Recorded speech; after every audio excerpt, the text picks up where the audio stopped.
नमस्कार, स्वागत है आप सभी का अपने YouTube चैनल बिहेवियर एजुकेशंस उपकार की क्लास में। चर्चा परिचर्चा करेंगे भूगोल NCERT से हमने क्या लिया है, बेसिक प्रश्न लिए हैं।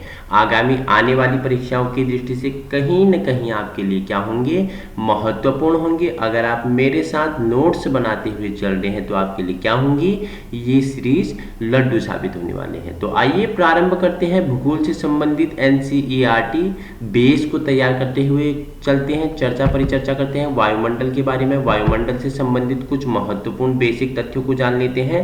तो पहला प्रश्न आपसे पूछ रहा है, वायुमंडल में जलवाष्प का कितना प्रतिशत होता है। तो आपको बताना है जो वायुमंडल है उसमें जलवाष्प का कितना प्रतिशत होता है।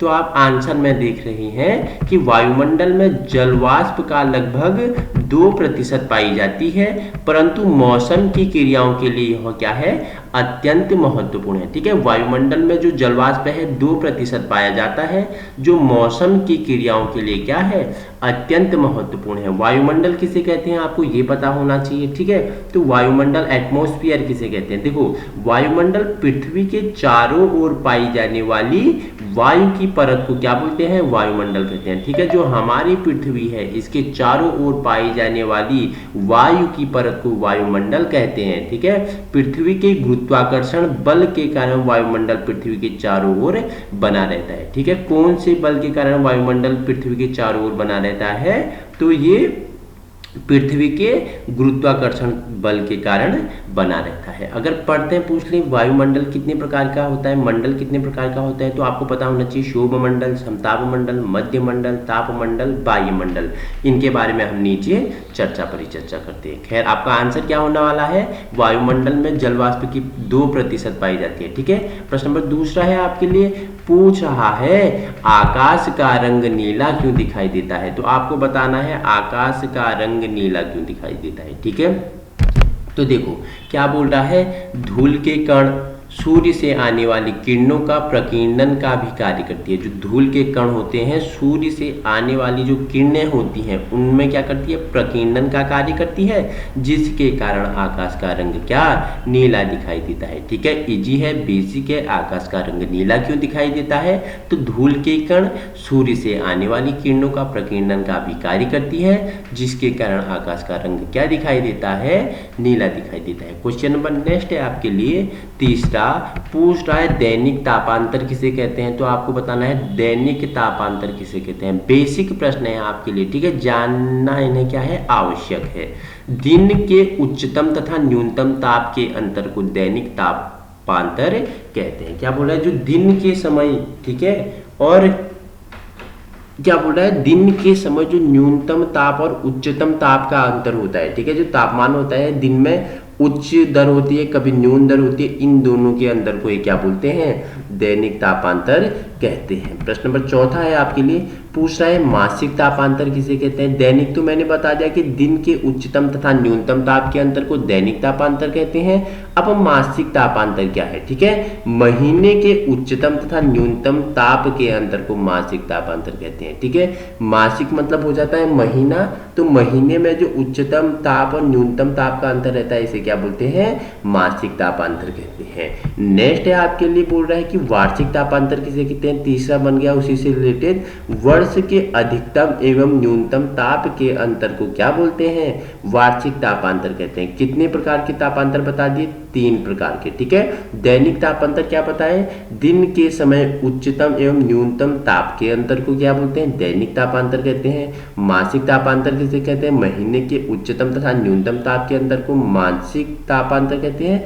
वार्षिक क्या बोलते हैं, वर्ष के अधिकतम एवं न्यूनतम ताप के अंतर को वार्षिक तापांतर कहते हैं। ठीक है, 3 प्रकार के तापांतर, दैनिक जो दिन के उच्चतम और न्यूनतम ताप को बताए, मासिक जो महीने के उच्चतम एवं न्यूनतम ताप के दर को बताए, वार्षिक जो वर्ष के उच्चतम एवं न्यूनतम ताप के अंतर को बताए। इन्हें क्या बोलते हैं, दैनिक, मासिक, वार्षिक तापांतर कहते हैं। अब मैंने बताया वायुमंडल, तो वायुमंडल की संरचना के बारे में चर्चा पर चर्चा कर लेते हैं। ठीक है, जान लेते हैं, यहाँ से प्रश्न बन जाते हैं। ठीक है, कितने बताया मैंने आपको शोभ मंडल हो गया, ठीक है, समताप मंडल हो गया, ठीक है, माध्य नहीं होता है, मध्य मंडल हो गया, आयन मंडल हो गया, बाह्य मंडल हो गया, ठीक है। तो इनके बारे में आप जान लेते हैं विस्तार पूर्वक कि किस में कैसी घटनाएं होती हैं, कौन सा मंडल किस लिए महत्वपूर्ण है, इसके बारे में परिचर्चा कर लेते हैं।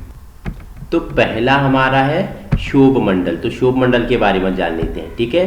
देखो कितना 0 से 18 किलोमीटर तक पाया जाता है, ठीक है, 0 से 18 किलोमीटर तक क्या पाया जाता है, शोभ मंडल। जैसे ये पृथ्वी है, इससे 0 से 18 किलोमीटर तक की दूरी में क्या पाया जाएगा, शोभ मंडल पाया जाएगा। क्या क्या महत्वपूर्ण है, देखो मौसम संबंधी घटनाएं होती हैं। आपसे पूछ लिया जाए कि वायुमंडल के किस परत में मौसम संबंधी घटनाएं होती हैं, तो शोभ मंडल में होती हैं, ठीक है। थोड़ी व्याख्यात्मक रूप में जान लेते हैं। देखो यह मंडल जैव मंडलीय पारिस्थितिकी तंत्र के लिए सर्वाधिक महत्वपूर्ण है, ठीक है। जैव मंडलीय किसके लिए, पारिस्थितिकी तंत्र के लिए क्या है, सर्वाधिक महत्वपूर्ण है, क्योंकि मौसम संबंधी सारी घटनाएं इसी में घटित होती है। मैंने बता दिया मौसम संबंधी सभी परिवर्तन इसी में होने के कारण इसे परिवर्तन मंडल भी कहते हैं, ठीक है।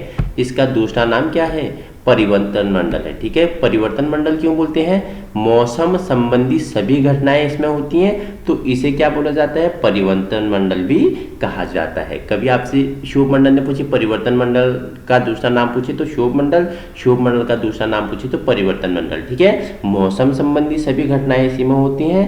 प्रति 165 मीटर की ऊंचाई पर वायु का तापमान 1 डिग्री सेल्सियस की औसत दर से घटता है। देखो इसमें क्या होता है, प्रति 165 मीटर की ऊंचाई पर जो वायु का तापमान होता है 1 डिग्री सेल्सियस की औसत दर से घटता है।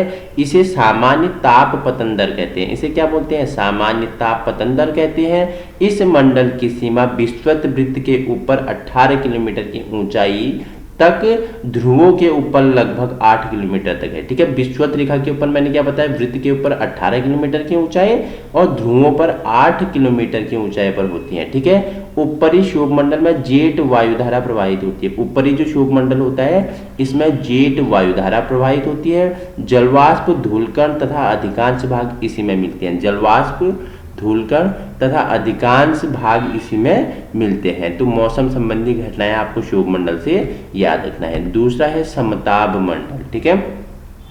समताप मंडल के बारे में जान लेते हैं। देखो क्या दिया है, 18 से 15 नहीं है 50 है, ठीक है। इसे 50 कर लेना, 18 से 50 है, मिस्टेक है, वर्तनी सुधार लेना। 18 से 50 किलोमीटर तक पाई जाती है, ठीक है। इसमें ओजोन परत भी इसी में होती है। 15 से 35 किलोमीटर में क्या पाई जाती है, ओजोन परत पाई जाती है, ठीक है। शोभ मंडल खत्म होता है तो वहां से क्या 18 से ऊपर 50 तक क्या पाया जाता है, हमारा समताप मंडल पाया जाता है। और इसी में क्या ओजोन मंडल भी पाया जाता है, ठीक है। इसे ओजोन मंडल भी कहते हैं। ओजोन मंडल भी इसी में पाया जाता है, ठीक है। ओजोन गैस सौरिक विकिरण की हानिकारक पराबैंगनी किरणों को सोख लेती है। जो ओजोन गैस क्या है, ओजोन गैस है, ये क्या होती है, सूर्य से आने वाली पराबैंगनी हानिकारक किरणों को क्या करती है, सोख लेती है और पृथ्वी के भूतल में नहीं आने देती है। इस मंडल में प्रारंभ में तापमान स्थिर रहता है तथा 20 किलोमीटर के बाद बढ़ने लगता है। देखो इस मंडल में प्रारंभ में क्या होता है, तापमान स्थिर रहता है। जो 18 किलोमीटर जो प्रारंभ है इसका, वहाँ तापमान स्थिर रहता है। जैसे ही 18 से 19, 20, 21, 22, 23, 24 ऐसे बढ़ता है इसकी दर, तो उसमें तापमान क्या होता है, बढ़ने लगता है। ऐसे ओजोन गैसों की उपस्थिति के कारण होता है, जो कि पराबैंगनी किरणों को अवशोषित कर तापमान बढ़ा देता है। समताप मंडल बादल तथा मौसम संबंधी घटनाओं से मुक्त है। समताप मंडल में कोई बादल, कोई मौसम संबंधी घटनाएं नहीं होती हैं, ठीक है। किसमें, समताप मंडल में। तभी इसमें क्या वायु परिवहन होता है। इसमें क्या होता है, वायु परिवहन होता है। किसमें होता है, समताप मंडल में वायु परिवहन होता है।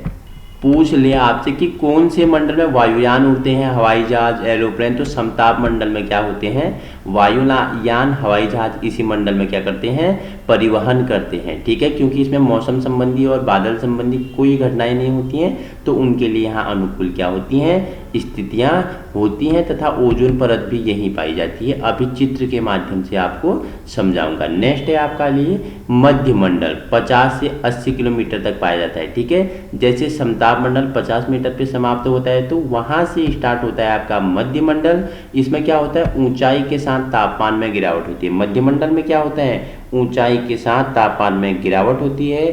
ठीक है, मध्य मंडल में, याद रखना। नेक्स्ट है आपके लिए आयन मंडल। ठीक है, आयन मंडल 80 से 640 किलोमीटर।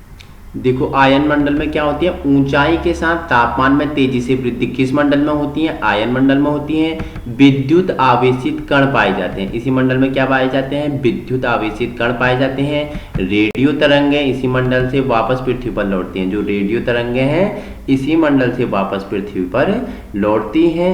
और क्या देखो क्या होता है, ये कण रेडियो तरंगों को भूपृष्ठ पर परावर्तित करते हैं और बेतार संचार को संभव करते हैं। ठीक है, संचार के जो ये हमारे क्या होते हैं, रेडियो तरंगे होते हैं, आयन मंडल में क्या होते हैं, स्थित होते हैं, वहीं छोड़े जाते हैं। ठीक है, याद रखना। नेक्स्ट है बाह्य मंडल। ठीक है, 640 किलोमीटर से ऊपर की दूरी पे होता है। यहाँ तापमान कितना, 5000 डिग्री सेल्सियस होता है। बाह्य मंडल पर तापमान क्या होता है, 5000 डिग्री सेल्सियस होता है।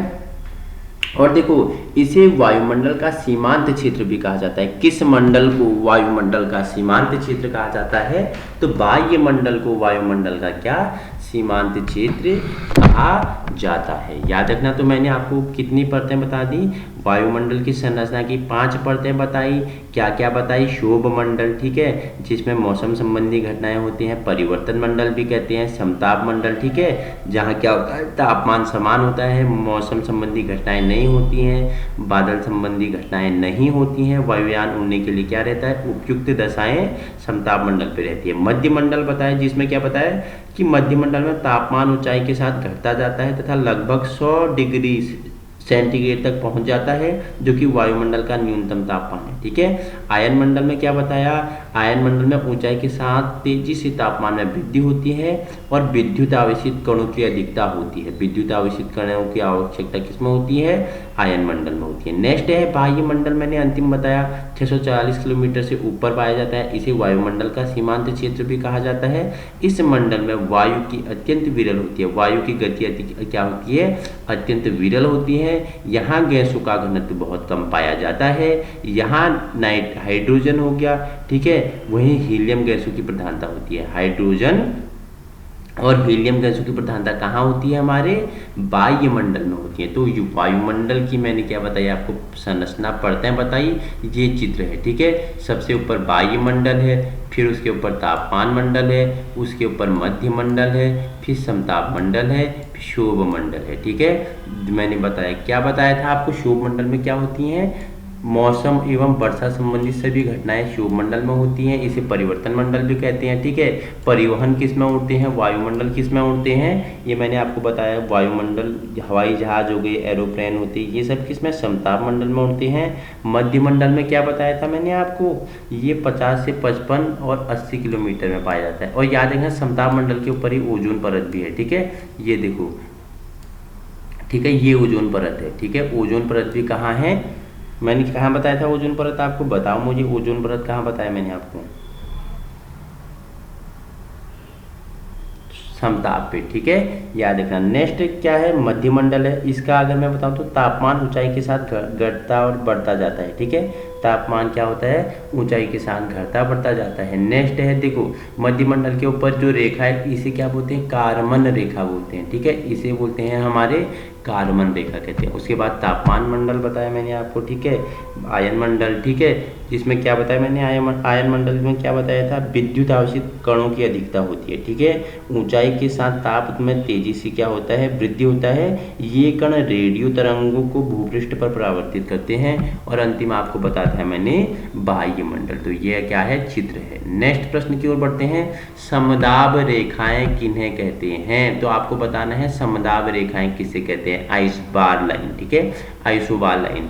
देखो समदाब शब्द से ही स्पष्ट होता है, समदाब रेखाएं सागर तल पर समान वायुदाब वाले क्षेत्रों को मिलाने वाली रेखा होती हैं। जो सागर का तल होता है वहां पे समान क्या बोल रहा है समान वायुदाब वाले क्षेत्रों को मिलाने वाली रेखा को क्या बोलते हैं? वायुदाब या समदाब या आइसोबार रेखा कहते हैं। सागर तल पर वायुदाब सर्वाधिक कितना? 1013.25 MB होता है।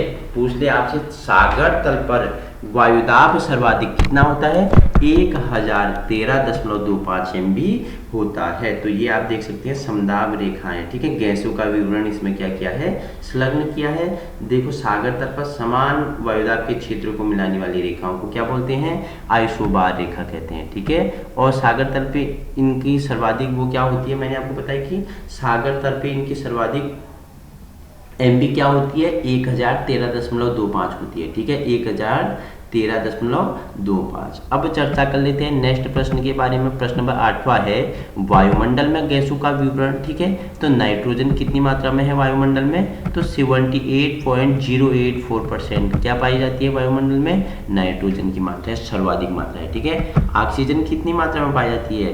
20.94%, ठीक है। 20.94% क्या ऑक्सीजन पाई जाती है। वहीं आर्गन की बात करें तो 0.93% क्या पाई जाती है वायुमंडल में? आर्गन पाई जाती है। कार्बन डाइऑक्साइड की बात करें तो 0.031% क्या पाई जाती है? कार्बन डाइऑक्साइड पाई जाती है वायुमंडल में। हाइड्रोजन की बात करें तो कितना प्रतिशत हाइड्रोजन का? 0.0005% हाइड्रोजन की पाई जाती है। फिलहाल सर्वाधिक मात्रा किस गैस की है वायुमंडल में? तो नाइट्रोजन की है। कितना बताया मैंने आपको? 78.084% पाई जाती है। क्वेश्चन नंबर नेक्स्ट की ये देखो आप डायग्राम है, ठीक है। यहाँ पे डायग्राम से आपको समझाया गया है। देखो कार्बन डाई कितनी मात्रा में? 0.03% पाई जाती है। आर्गन कितना? 0.93% पाई जाती है। तो आर्गन की कितनी मात्रा? 0.93% आर्गन पाया जाता है। अन्य सभी गैसें कितनी होती हैं? 0.04% पाई जाती हैं। वहीं ऑक्सीजन मैंने आपको सर्वाधिक मात्रा में नहीं बताया था, सर्वाधिक मात्रा में था नाइट्रोजन जो 78% पाया जाता है, ठीक है। ऑक्सीजन की क्या मात्रा है? 21% पाई जाती है। तो ये याद रखना इंपॉर्टेंट है आपके लिए, ठीक है। देखो वायुमंडल की गैसीय संरचना एक बार इधर देख लेते हैं, ठीक है। गैस हो गया, आयतन द्वारा प्रतिशत हो गया। नाइट्रोजन जिसे N2 कहते हैं, ठीक है, 78.084% पाया जाता है। ऑक्सीजन O2 इसका क्या है? सिंबल है, ठीक है, O2 तो कितना?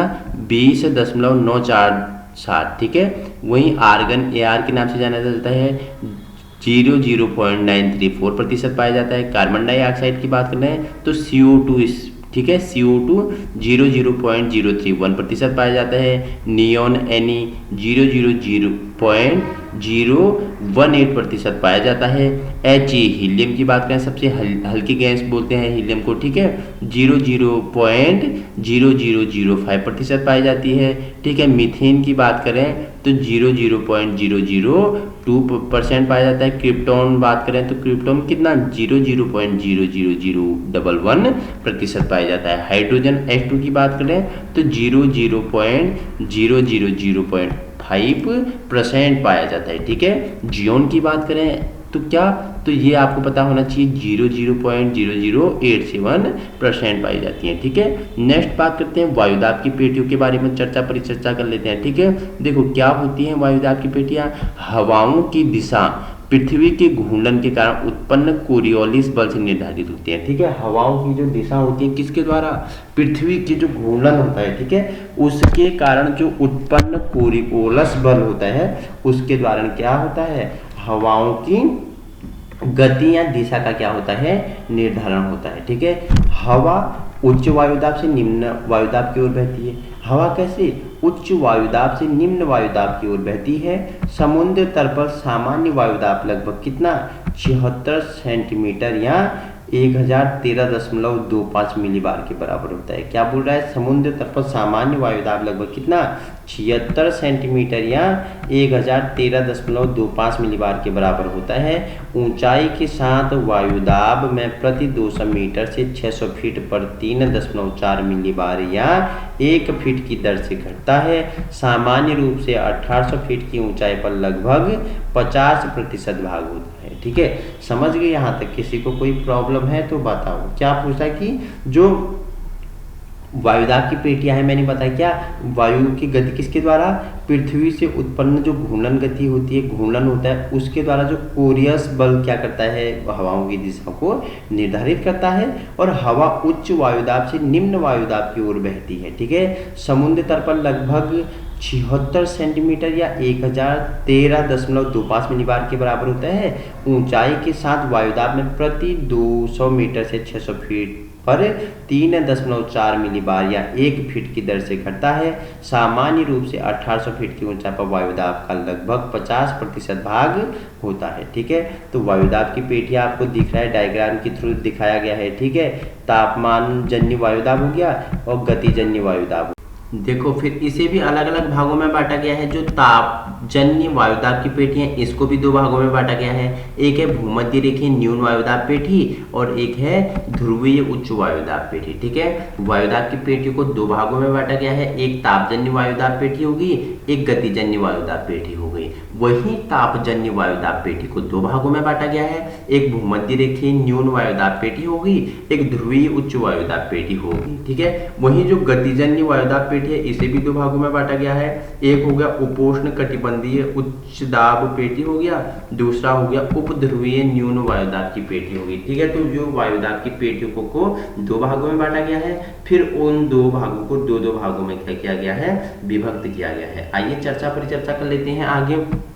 क्या बोल रहा है, विषुवत रेखीय निम्न वायुदाब पेटी विषुवत रेखीय क्षेत्र 10 डिग्री उत्तर और दक्षिण सूर्यताप की उच्चतम मात्रा प्राप्त करते हैं। इस प्रकार जो तापन होता है उसके कारण धरातल में संपर्क में आने वाली वायु धाराएं ऊर्ध्वाधर रूप से संवहन ऊपर उठती रहती हैं। इसके कारण जो विषुवतीय निम्न वायुदेव क्षेत्र का क्या होता है, निर्माण होता है। इस पेटी को अत्यधिक शांत वायु संचलों के कारण क्या बोलते हैं, डोलड्रम के रूप में भी वर्णित किया जाता है।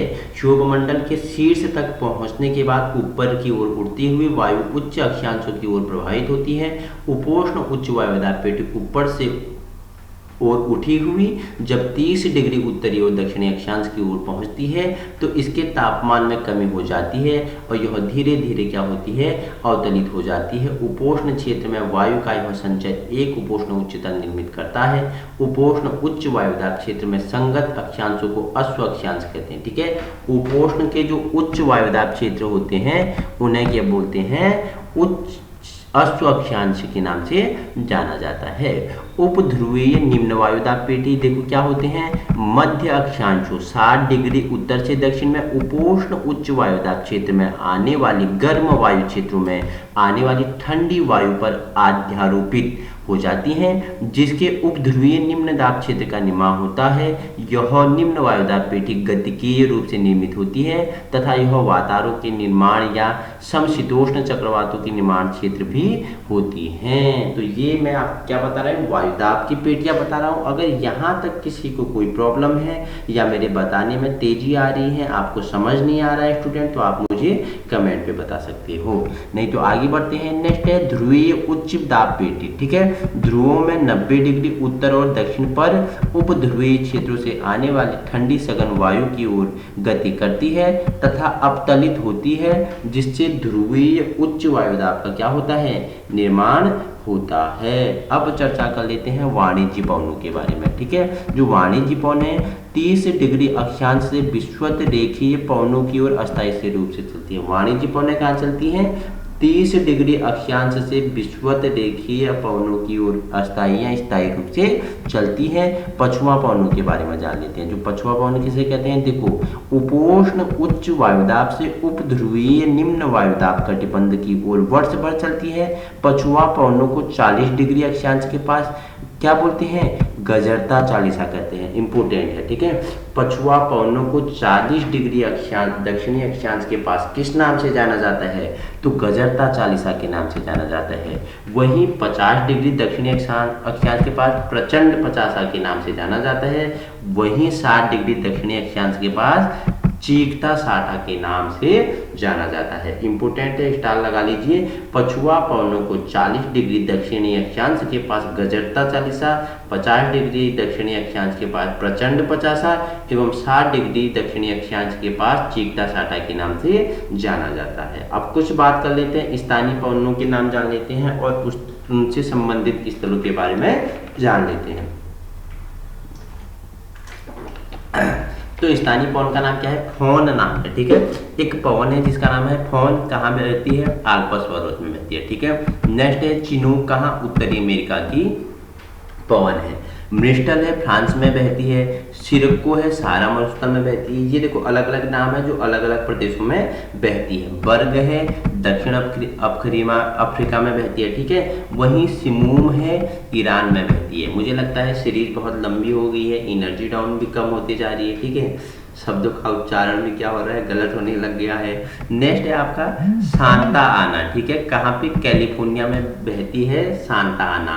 और भारत पाकिस्तान की जो पवन है उसका नाम क्या है? लू के नाम से जाना जाता है, ठीक है। लू के नाम से भारत और पाकिस्तान में जाना जाता है। अब बात कर लेते हैं बादलों के प्रकार के बारे में, ठीक है। बादलों के प्रकार देखो, आकाश में प्रायतः कई प्रकार के मेघ मिश्रित रूपों से पाए जाते हैं। इसलिए अंतर्राष्ट्रीय ऋतु विज्ञान परिषद के द्वारा बादलों को धरातल से ऊंचाई के आधार पर निम्न उपक्रमों पर विभक्त किया गया है, जो निम्नलिखित हैं। आइए चर्चा कर लेते हैं कौन कौन से हैं। देखो पहले है उच्च मेघ होते हैं, ठीक है।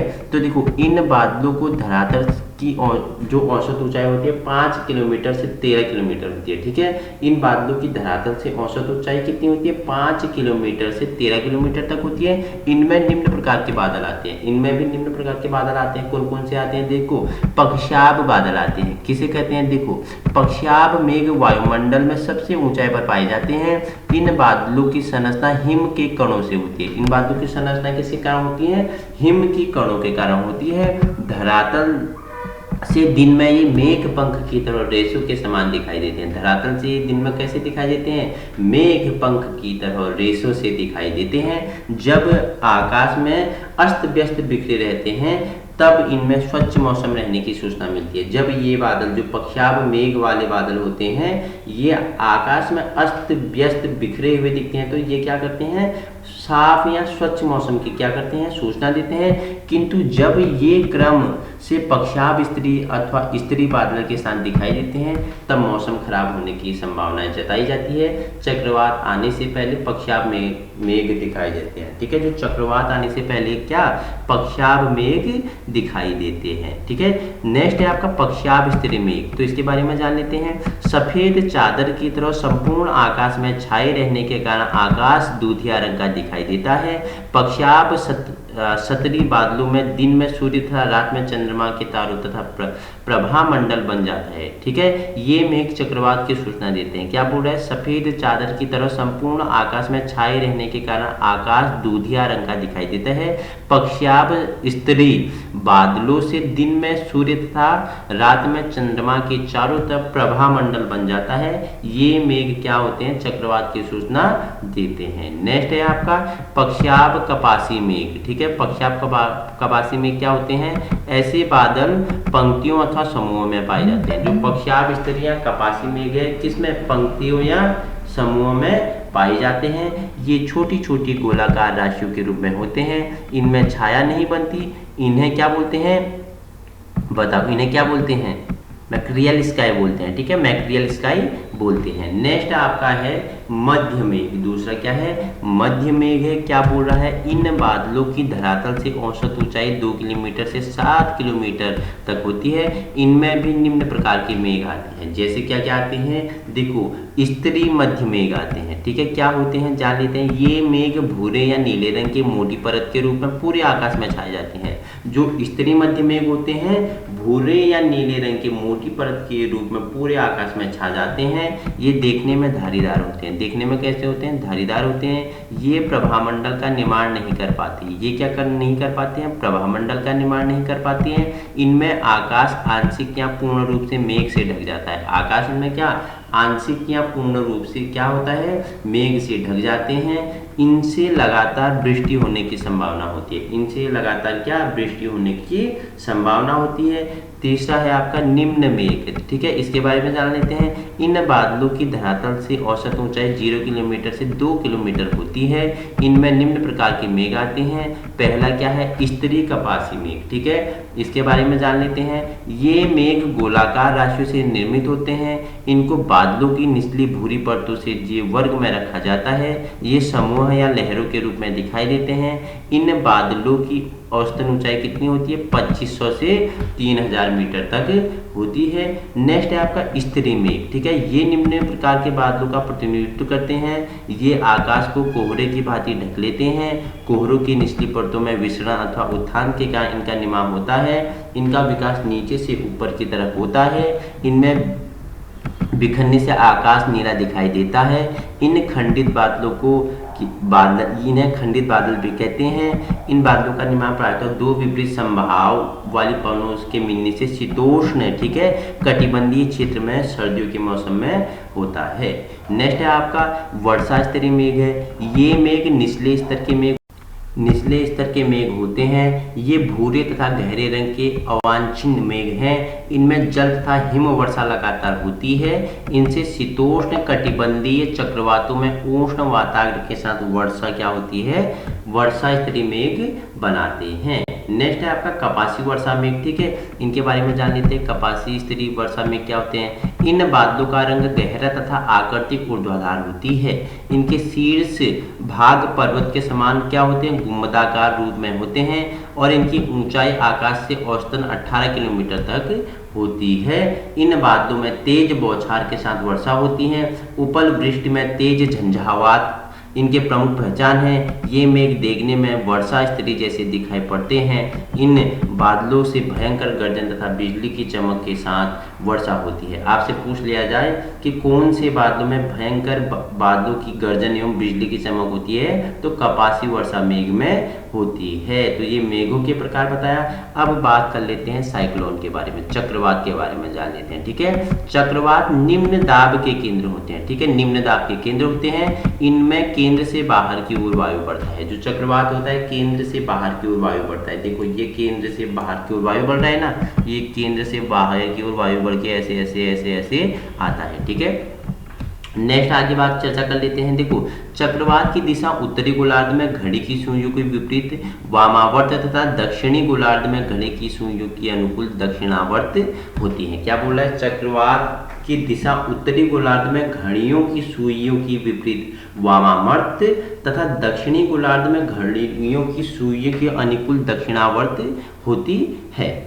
आगे चर्चा कर लेते हैं। जब केंद्र में दाब अधिक होता है तो केंद्र में हवाएं बाहर की ओर चलती है। केंद्र में अगर दाब अधिक होगा ना, ये देखो केंद्र में अगर दाब अधिक होगा तो हवाएं कहाँ, बाहर की ओर चल रही हैं, ठीक है, और जिसे प्रति चक्रवात कहते हैं। अगर हवाएं बाहर की ओर चलेंगी तो इसे क्या बोलेंगे, प्रति चक्रवात कहते हैं। ये देखो चक्रवात ये हो गया और विरुद्ध यहाँ प्रति चक्रवात ये हो गया, ठीक है, हवाएं बाहर की ओर बह रही हैं। चित्र से आप अच्छे से समझ सकते हो, ये है चक्रवात और प्रति चक्रवात। क्वेश्चन नंबर नेक्स्ट आपके लिए, भूमध्य रेखा के आसपास अल्प दाब का क्षेत्र को क्या कहलाता है, डोलड्रम कहलाता है, ठीक है। भूमध्य रेखा के आसपास जो अल्प दाब के क्षेत्र होते हैं उन्हें क्या बोलते हैं, डोलड्रम कहते हैं, ठीक है। एक अति निम्न दाब के केंद्र को टोर्नेडो कहते हैं। एक अति अगर निम्न दाब के केंद्र होगी तो उसे क्या बोलेंगे, टोर्नेडो बोलेंगे। आपसे पूछ रहे टोर्नेडो क्या है, तो अति निम्न दाब का केंद्र क्या है, टोर्नेडो है। डोलड्रम क्या है, भूमध्य रेखा के आसपास अल्प दाब के क्षेत्र क्या है, डोलड्रम है। क्वेश्चन नेक्स्ट है आपके लिए, उष्ण चक्रवात महासागरों जल राशि के ऊपर अधिक सक्रिय होते हैं। जो उष्ण चक्रवात होते हैं ये क्या, महासागर हो गए, जल राशि हो गई, उनके ऊपर क्या होते हैं, अधिक होते हैं। विषुवत रेखा पर कोरियोलिस बल के कारण उच्च क्या होता है, चक्रवात उत्पन्न होता है, ठीक है। विषुवत रेखा पर जो कोरियोलिस बल होता है उसके कारण उच्च चक्रवात उत्पन्न होता है, ठीक है। कुछ चक्रवातों के नाम देख लेते हैं। देखो चक्रवात हो गए और इससे संबंधित स्थल होते हैं। जो टार्नेडो कहाँ बहती है, मिसिसिपी नदी बेसिन अमेरिका में टार्नेडो चक्रवात आता है, ठीक है। वहाँ जो चक्रवात का नाम है क्या है, टोर्नेडो, ठीक है। कहाँ पे, मिसिसिपी और नदी बेसिन अमेरिका। ठीक है। टाइफून कहाँ का चक्रवात है? टाइफून कहाँ के चक्रवात का नाम है? चीन, जापान और फिलीपींस में चक्रवात को टाइफून नाम दिया गया है। ठीक है। विली विली की बात करें तो ये नाम है। विली विली क्या है? तो एक चक्रवात है। कहाँ बहती है? उत्तरी पश्चिमी ऑस्ट्रेलिया में बहती है। ठीक है। हरिकेन क्या है? चक्रवात है मैक्सिको की खाड़ी में। ठीक है। डोना भी एक चक्रवात का नाम है, यूएसए में बहती है। देखो भारत में कौन सा चक्रवात, देखो जो भारत में चक्रवात है उसका नाम क्या है? टाणे है, टाणे बहती है। ठीक है। टाणे चक्रवात को क्या टाणे नाम से जाना जाता है। नेक्स्ट है केटरीना। ठीक है। यूएसए में केटरीना बहती है। तो एनसीईआरटी से संबंधित आज हमने चर्चा परिचर्चा की वायुमंडल के बारे में। ठीक है। वायुमंडल के परत हो गए, बादलों के प्रकार हो गए। ठीक है। वहीं वायुमंडल में गैसों का विवरण हो गया और चक्रवात के बारे में, टाइफून के बारे में। टाइफून क्या बताया था? चक्रवात का नाम है। ठीक है।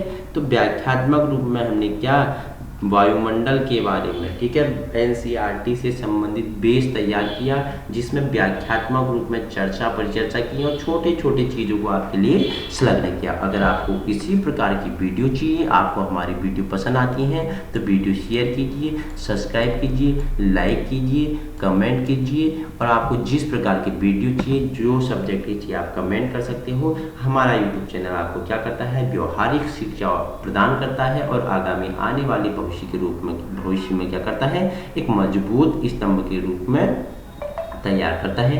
वीडियो पसंद आए लाइक कीजिए, सब्सक्राइब कीजिए, शेयर कीजिए। आपका एक एक शेयर हमारे लिए क्या करता है? मोटिवेशन करता है और हम आपके लिए अच्छे अच्छे वीडियो क्या करते हैं? यूट्यूब पे अवेलेबल कराते हैं। घर बैठे आप एक अच्छी क्या कर सकते हो? शिक्षा ले सकते हो बिना किसी कोचिंग की। तो रख हौसला वो मंजर भी आएगा, तो रख हौसला वो मंजर भी आएगा, प्यासी के पास चलकर समंदर भी आएगा। तो थक के नहार ए मंजिल के मुसाफिर, तो थक के नहार ए मंजिल के मुसाफिर, तो ये मंजिल भी मिलेगी और मंजिल मिलने का मज़ा भी आया। Thank you so much all student.